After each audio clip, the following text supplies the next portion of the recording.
Podcast Collection. PS do PS. Um papo livre com Marcelo Pires sobre livros e outros assuntos bons.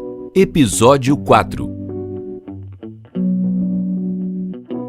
Gente, tudo bem? A gente começa aqui mais um PS do PS do PS. Esse é o número 4, mas também isso não tem importância nenhuma. Você pode ver fora de ordem que não há problema. Hoje eu vou começar lendo alguns posts que eu fiz numa página do Facebook que eu já comentei com vocês que eu tenho, que é o Lê Esse Book, aonde eu comento as minhas leituras, os livros que eu gosto, os livros que eu estou convivendo. E hoje eu vou começar aqui falando para vocês de um pequeno livro que realmente me tocou muito, chamado Devoção. E a autora é uma autora que já está no hall das minhas preferidas, Patti Smith. Vocês conhecem a Patti Smith como cantora, como compositora. Ela é uma das pioneiras do movimento punk. Fez um disco maravilhoso chamado Horses e muitas outras canções geniais. Mas ela vem se firmando, vem ficando muito conhecida por grandes livros que tem publicado, né? E no Brasil eles chegam aqui e cada um que chega é uma grande notícia. Esse que eu estou falando para vocês, Devoção, é uma edição que a TAG fez especial para os seus associados. Olha o que eu escrevi lá no Lê Esse Book.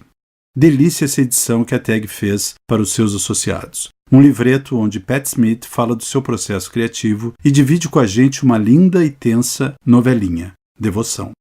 Ainda, no final do livro, no texto Um Sonho Não É Um Sonho, responde a pergunta por que escrevemos.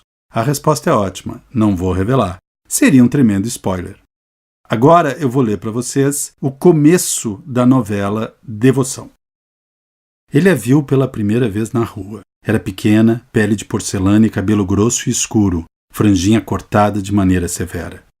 A capa que usava parecia fina para o inverno e a barra do seu uniforme irregular.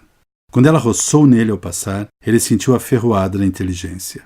Uma Simone Weil, mais miudinha, lembrava de ter pensado. Ele a viu de novo dias depois, afastando-se dos outros alunos, que corriam para não perder o começo da aula. Ele parou e se virou, imaginando os motivos que ela teria para seguir na direção oposta. Talvez estivesse se sentindo mal e saiu da fila para voltar para casa, mas seu ar determinado sugeria coisa diferente. Era quase certo que seria um encontro proibido, um rapaz ansioso. Ela subiu num bonde. Ele não soube por que foi atrás dela. Absorta em seu trajeto, ela não se deu conta da presença dele quando chegou a seu destino. Ele se manteve vários passos atrás enquanto ela se aproximava da floresta que o cercava. Sem saber, ela o conduziu por uma trilha de pedras até um bosque cerrado que obscurecia um lago perfeitamente redondo e completamente congelado. Entre incisões de luz que cortavam o denso aglomerado de pinheiros, ele observava enquanto ela ia tirando a neve de uma pedra baixa e achatada e depois sentou, olhando para o lago cintilante. Nuvens se moviam lá no alto, encobrindo e depois expondo o sol, e de pronto a cena se fez surrealmente solarizada. Ela se virou de repente na direção dele, mas não o viu. Tirou um par de patins de gelo surrados da mochila, encheu o bico da bota com papel amassado e limpou direitinho as lâminas. A superfície do lago era irregular, os patins dela não serviam bem. Ter de se adaptar a esses empecilhos pode ter contribuído para seu estilo arriscado. Depois de completar vários círculos, ela foi ganhando velocidade e, controlando uma posição aparentemente instável, lançou-se sem esforço no espaço fluido. Seu salto atingiu uma altura impressionante. Pousava de modo descompensado, mas preciso. Ele a observou executar uma sequência de piruetas, abaixando o tronco e girando como um peão enlouquecido. Jamais vira capacidades artísticas e atléticas fundidas de modo tão pungente. O ar estava úmido e frio. O céu escureceu, projetando uma luz azul sobre o lago. Ela abriu bem os olhos, percebendo no borrão os pinheiros distantes, o céu ferido. Patinava para aquelas árvores, para aquele sol. Ele devia ter se afastado, mas se conhecia, identificando aquele tremor interno que lhe vinha ao se ver face a face com uma preciosidade. Como um vaso envolto em séculos de trapos que ia desenrolar, certamente possuir e levar aos lábios. Ele se foi antes que a neve caísse, percebendo pelo canto do olho o braço dela se erguer no que ela girava a cabeça abaixada. O vento aumentou e, relutante, ela deixou o lago. Desatando os cadarços, refletia com satisfação sobre os eventos do dia.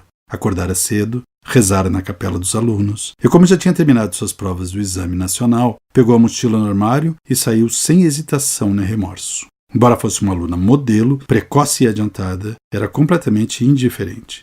Tinha dominado o latim aos 12 anos, resolvia equações complexas com facilidade e era mais do que capaz de esmiuçar e reanalisar os conceitos mais ambíguos. Sua mente era um músculo de desassossego. Não pretendia terminar os estudos nem agora nem em qualquer outro momento. Tinha quase 16 anos e já havia desistido de tudo aquilo. Seu único desejo era encantar. Tudo mais desaparecia quando ela entrava no gelo e, através das lâminas, sentia aquela superfície chegar às suas panturrilhas. É assim que começa o livro, e ele é muito mágico. Porque, na verdade, essa menina, desde o primeiro momento, ela percebe que já tem um cara a perseguindo. E esse romance vai crescendo, vai crescendo, vai crescendo, e tem um desfecho muito, muito, muito, muito forte. Eu recomendo para vocês. Continuando a falar um pouquinho aqui da nossa queridíssima Pat Smith, que eu virei fã. O primeiro livro que eu li dela se chama, em inglês, Just Kids. No Brasil ficou Só Garotos. Eu acho bem estranho o título em português, né? Just Kids parece que é mais preciso. Mas o livro é fenomenal e foi o livro que me fez ficar apaixonado por ela. Na verdade, é um livro que conta um romance, um grande amor que a Pat Smith teve por um fotógrafo que tem um nome complicadíssimo de dizer e que eu fico até envergonhado porque eu devo estar errando na pronúncia, que é Robert Mapplethorpe. Todo mundo deve estar rindo. Ele disse o nome do Robert Mapplethorpe. Ele disse o nome do Robert Mapplethorpe errado. Mas o livro é incrível. Ela já estava começando a tentar ser poeta, a trabalhar com literatura, os seus primeiros passos na música. E ele depois se tornou um dos grandes fotógrafos, né? Um dos caras mais fortes da fotografia contemporânea. E o caso deles é lindo, é uma paixão aguda, independente de muitas dificuldades que eles tiveram na vida, de grana, de estar tentando se impor no contexto cultural de Nova York. E uma coisa muito curiosa que é o fato dele, inclusive, também ser gay. Ele era apaixonado por ela e também era gay. Tanto que no final da vida acabou tragicamente morrendo de AIDS. Mas vocês têm que ler Just Kids ou Só Garotos. Vocês vão se emocionar com essa história e vocês vão ver que o amor, independente de condições da época, do que as pessoas estão fazendo, da sua complexidade, da sua interessância, dos seus desejos, o amor realmente, às vezes, fala mais forte e marca fundo na gente. Gente, outro livro que eu li da Pat Smith se chama M-Train. E sobre esse livro eu também fiz um post lá no Facebook que agora eu vou reproduzir aqui para vocês. M-Train, de Pat Smith. Um livro incrível que li com certa dificuldade. Um excesso de sonho confundindo-se com a realidade. Chegou uma hora que cansei. Mas ao mesmo tempo, o relato tem muitos momentos em cafés do mundo todo, e livros de escritores e hotéis e séries de TV. Isso me segurou. No início, em um sonho, Pat fala da dificuldade de escrever algo sobre o nada. Quem pensa que M-Train é sobre o nada, pensa errado. É sobre a vida, sobre o amor, sobre envelhecer. Como a própria autora diz, um relato subjetivo de cronologia assimétrica. Ok, tudo bem que tenha 1000 sonhos cheios de significado, mas o livro é lindo. Pronto, gente, agora com esses 3 comentários sobre a bacanérrima Pat Smith, vamos adiante e vamos trocar de assunto e vamos falar agora de outra mulher. Então vamos a outro post lá do Facebook e assim a gente vai falar sobre a grande Patrícia Mello. Olha o que eu escrevi. Sou fã de Patrícia Mello desde seu primeiro livro, Aqua Tofana, em 1994. O Matador, lançado um ano depois do primeiro, só confirmou todo o talento de Patrícia. Estilo conciso, muitas vezes violento, quase sempre tenso e, na minha opinião, muito bem-humorado. Desde lá, Patrícia vem lançando um livro bom atrás do outro. Acabei de ler o novo, Gog Magog. Eu espero que a pronúncia seja assim. Eu escolho cada palavra para comentar com vocês. É daqueles que a gente começa a ler e não para mais. Gog Magog toca num assunto que para mim é muito sensível. Barulhos. A monstruosidade que pode ser provocada em um sujeito pacato por falta de silêncio. É ótimo livro para ler, por exemplo, na praia, e ao terminar, jogar nas fuças daquele carinha que sempre coloca um sertanejo universitário a todo volume na sonzeira do carro. Pronto, passou. Já me controlei. Gente, olha que coisa engraçada, eu nem tinha me dado conta disso. Eu estou aqui comentando a Patrícia Mello, acabei de comentar a Pat Smith, e a coisa mais engraçada é que a Pat Smith também se chamava Patrícia, ela que adotou um outro nome artístico. Mas a Patrícia Mello, eu sou fã dela há muito tempo e também selecionei um breve trechinho aqui desse livro maravilhoso, Gog Magog, para dividir com vocês. É o comecinho do livro. Não tenho ouvido absoluto como certos músicos, nem sensível como o dos cachorros, mas jamais entendi por que o ruído não é considerado um tipo eficiente de arma branca. Uma gargalhada, como a que vem do andar de cima, em rajadas histéricas pontiagudas, no meio da madrugada, também tem o poder de ferir, pensei ao despertar. Não como a pistola, a faca ou a corda. Seu efeito é mais parecido com o de certos venenos que não chegam a matar, mas estragam a nossa saúde. Apodrecem o nosso fígado, desorganizam a nossa mente. Mais uma noite de sono interrompida. Agora era assim. Em certas madrugadas, obrigavam-me a escutar música blasfemas, ou gemidos de cópulas, vozes, estrépitos. Muitas vezes aparelhos elétricos zunzunavam lá em cima. Televisão, se não zumbiam, matracavam. A altas horas estalavam. E os pés do diabo, esse só vendo, não me davam paz em momento algum. Tec-tec, tec, tec-tec, cruzando o corredor daqui para lá, de lá para cá, madrugada dentro. Onde está aquele pacato professor de biologia, eu me perguntava, surpreso com as ideias violentas que surgiam em minha mente cada vez que era incomodado pelo novo vizinho. Igor era seu nome. Assim mesmo, com Y. O Y devia ser importante na economia de seus talvez falecidos pais, e por isso eu o chamava de Sr. Y.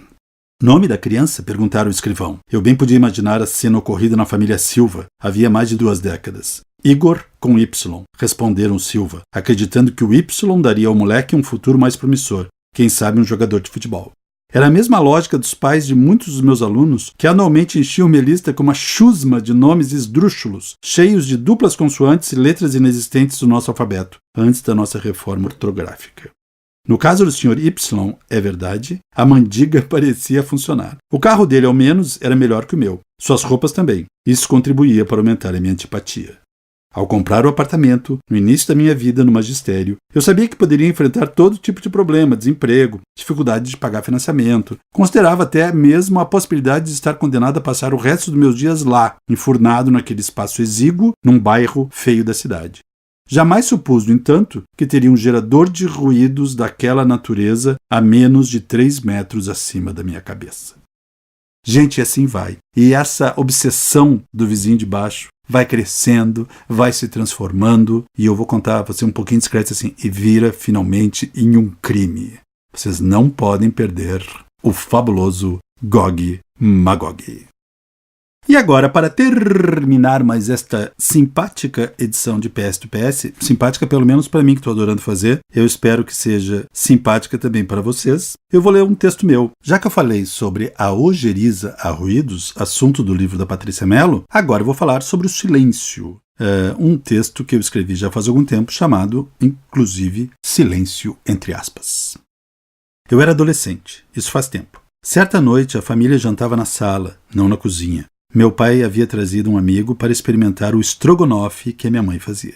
No meio do jantar, papo vai, papo vem, o assunto virou o estilo de vestir de cada um. Dizer assim, o estilo de vestir de cada um, é um pouco exagerado. Minha família não tinha esse tipo de sofisticação. A conversa, no fundo, se encaminhou para esse tópico porque meus pais queriam comentar, vale dizer, criticar, o jeito desleixado que eu, gurizão, começava a adotar. Eu já gostava naquela época de não variar muito de roupa. Não, eu não era desasseado. A questão não é essa. A questão é que todas as minhas calças eram meio parecidas, todas as camisetas muito semelhantes entre si e todos os sapatos básicos. Fui um adolescente pré-grifes. Para defender minhas preferências durante o jantar, entre uma garfada de estrogonofe e outra, citei um tênis que gostava muito, um que quase já andava sozinho, todo rasgadinho, puído, troncho. Minha mãe, aproveitando-se da ocasião, contando com o fato que eu ficaria inibido diante da visita, confessou que tinha jogado fora, 2 dias atrás, o meu tênis predileto. Ele já devia estar em algum depósito de lixo da cidade, bem longe do Cristal, bairro onde morávamos. Tensão no ar, risadinhas nervosas, e mesmo assim, inconvenientes da visita. Expectativa da minha irmã, uma expectativa solidária com relação ao meu protesto. Entre meu pai e minha mãe, olhares cúmplices. Talvez por estar em uma situação que eu realmente não poderia reclamar de forma natural, reclamei de forma grosseira. Meu pai então disse, Marcelo, escuta. Depois disso ele fez silêncio. Mexeu-se na cadeira, largou os talheres, fez um gesto com a mão, como quem iria dizer algo sábio a respeito do extermínio do par de tênis. Fez o gesto largo, teatral, mas continuou não dizendo nada. Depois de um longo tempo nessa atitude de 2 pontos, nova linha, travessão, ele apenas sorriu e voltou a jantar.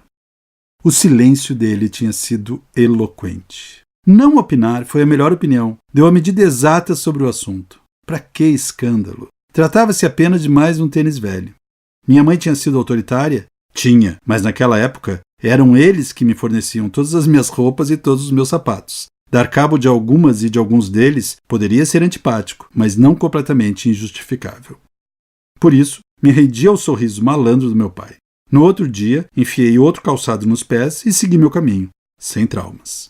Pelo contrário, o resultado foi positivo. A leveza do meu pai, o seu silêncio bem anunciado, o comedimento que o caracterizou naquela noite, e ele não era um sujeito comedido, calou fundo em mim. Hoje em dia, o que mais gostaria de fazer em diversas ocasiões é mandar uma cara de 2 pontos, nova linha, travessão e depois nada dizer, deixando reticências pelo ar. Gente, é isso! Falamos da Pat Smith, falamos da Patrícia Mello, falamos sobre barulhos, falamos sobre silêncio, falamos sobre amores. E termina assim mais um PS do PS do PS do PS do PS. Como eu já disse, podem vocês falar infinitamente os PS ou simplesmente dizer PS do PS. Gente, e além aqui do meu podcast, que eu chamo afetivamente de Pirescast, vocês, por favor, não percam as outras séries do americapodcastcollection.com.br. Vou repetir, americapodcastcollection.com.br. Muito obrigado, América, pela oportunidade e vamos nos encontrar no próximo PS. Tchau! É tão míope, o mapa da cidade é tão opaco, o cara no metrô, que a clareza, a claridade, um GPS seja onde eu for. America Podcast Collection.